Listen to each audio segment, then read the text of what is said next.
Hello, good morning. Welcome back to my YouTube channel. Again, this is Santos Capellan Jr. wishing you a good day. Now, if you are new to my channel, please subscribe and you can always click the notification bell so that you will be notified if a new video is available in my channel.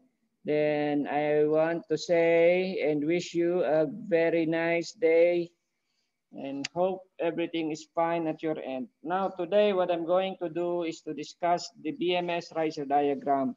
So what are the information in the BMS riser diagram?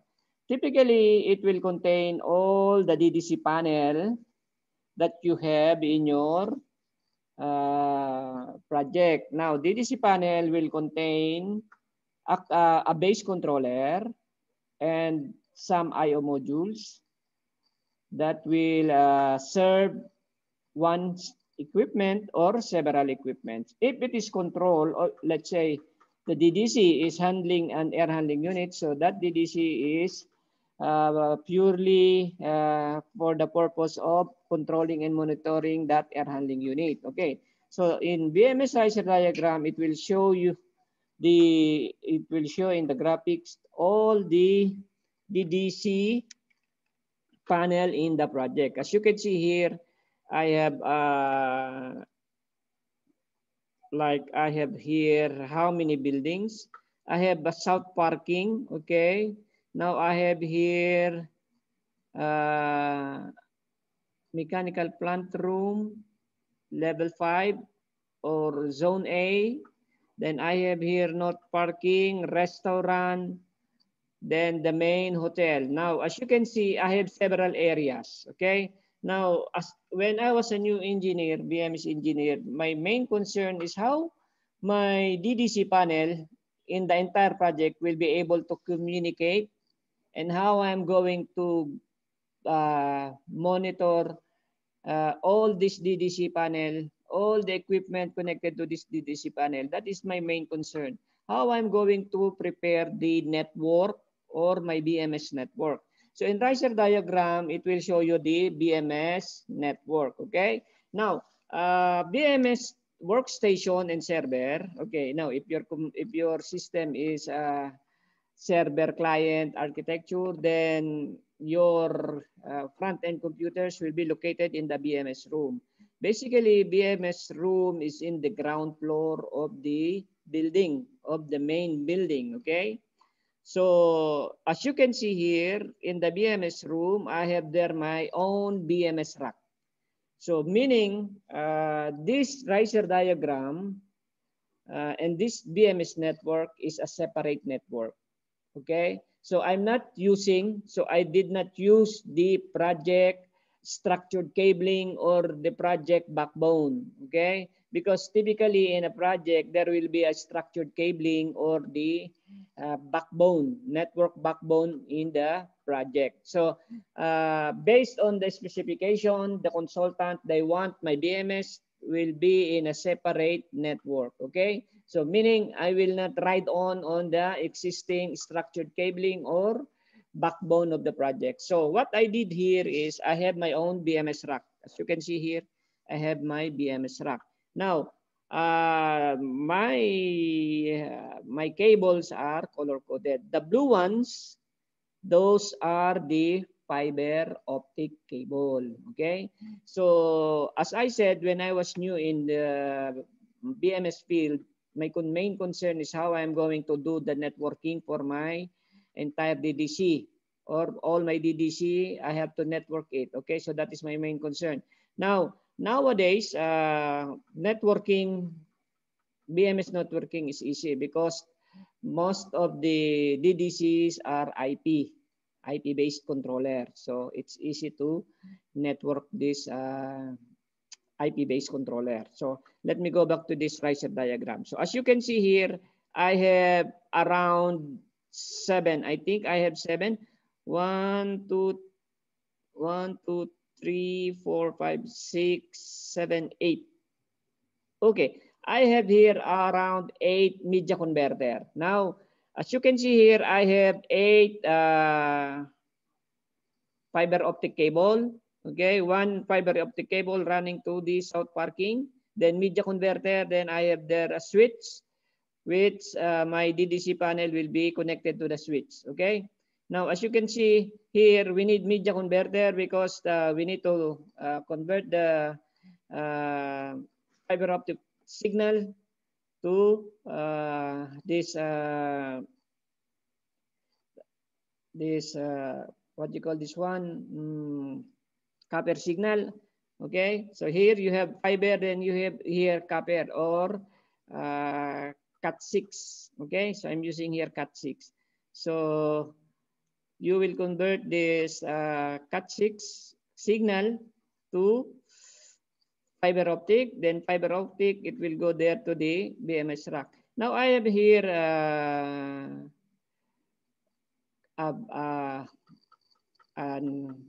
managed switch. Okay, from my BMS rack, I have there a managed switch that can accommodate uh, all the connection for all my IP devices. I think I had there around 48 ports managed switch. Okay. Now, if I don't have port for fiber optic there, so I need to have also a media converter here. Okay. So I need media converter in one DDC panel like this one. Here, media converter here, media converter here, another media converter here, media converter, media converter, media converter. Then I need also some media converter here. Okay. Because I don't have their fiber optic patch panel. Okay. So my communication is IP. Okay. So as you can see, all these, I think this is yellow or green. All green or yellow are my Cat6 cable. Okay. So Cat6. So from here, from this roof level, okay, I have there one switch that will, all my DDC here will be connected to these switches, to this switch. Then I have one fiber optic cable running from my BMS rack. Then, okay, so that I can convert the fiber optic signal or all this Cat6 cable signal to fiber optic signal. Okay, so that is the purpose of media converter. So media converter here, then another media converter here. If your switch or your managed switch doesn't have a fiber optic port, okay, so you need both ends of your fiber optic cable, you need a media converter. Now in the media converter, make sure you will specify the length of the media converter, okay? I mean, specify the length of the fiber optic cable, okay? Because this media converter, they have different specification, okay? So if you think the longest fiber optic cable that you will use in the project is 500 meters, so you have to order at 500-meter media converter, okay? Now, maybe someone will ask, can I use switch in between? Of course, let's say this media, this fiber optic. Let's say the length of this fiber optic is only 150 meters. Now, I can put switch in between, but that will be, it will be okay, but it might not be approved by the consultant, okay? Because there will be a break point in between. They want at least a straight line, okay? Or no switch in between if it is more than 100 meters. Now, as you know, your Cat6 cable, basically it can go up to 100 meters. But in the project, the consultant will specify that, okay, the Cat6 cable or the copper cable should be up to 80 or 90 meters only. So all your Cat6 cable will be at 80 or 90 meters. So in excess of 90 meters, you have to use fiber optic cable. Okay. So this is how you are going to manage your BMS network. Okay. So in that project, I created one riser diagram to give the BMS operator or the maintenance engineer how these DDC panels, how these DDC panels are communicating to the main or to the BMS workstation. Okay, so BMS server and your workstation front-end PC in the BMS room. Then you have your own BMS rack. Then inside the BMS rack, you will have your own managed switch or unmanaged switch. Okay, then plus your media converter. How many fiber optic you will use? You will need also that number of media converter. Then going to the DDC panel that has the switch where other DDC will connect, you should have also there a media converter. Okay. So again, then you have to make the IP addresses of all your DDC panel in the same network ID. Okay, so as I said, when you will become a BMS engineer, you have to learn also how are you going to do the networking for IP devices. First, you have to specify the IP address if you are going to use A, B, C, because we have several types of IP addresses. So basically, we are using this C type of IP address.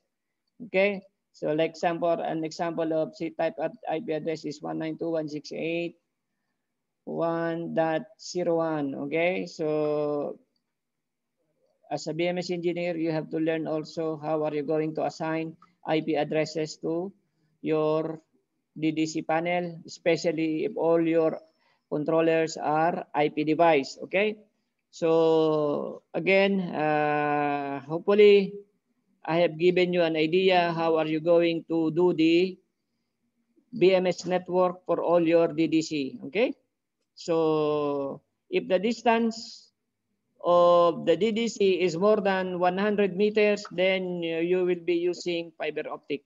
Okay, like this one. So this is more than 100 meters, maybe it's around 200 meters. So I'm using fiber optic. Okay, so both ends you should have your media converter. Then you have your switch in the DDC panel so that other DDC can connect to the switch. So you have communication to your BMS system. Okay, so like this one. This media converter number 6, I have a switch here. So I have 1, 2, 3, 4, 5, 6 IP devices connected to my switch. Then it will communicate to my BMS through this media converter, then fiber optic cable connected to my fiber optic media converter, then connected to my switch. Then my computer is connected also to the switch. So the communication is, the link is established. Okay, so you can put also legend so that the one that will read your riser diagram will understand. Okay, then make sure you will show the location, the exact location of the DDC panel. Okay, now typically this is the content of a BMS riser diagram, or sometimes it is called system architecture. So if you're a new BMS engineer, this will be your guide. How are you going to do your own network? Now, if you are not required to have your own network, you can always use the backbone or the structured cabling of the project. You just need to ask the network engineer to create for you a separate VLAN for all your DDC panel. Okay? So I think that's it for today. Thank you very much for watching this short video clip. And I do hope I have given you an idea how are you going to prepare your graphics, BMS graphics for the BMS network or the riser diagram. Once again, thank you very much. And Santos saying God bless us all and bye for now.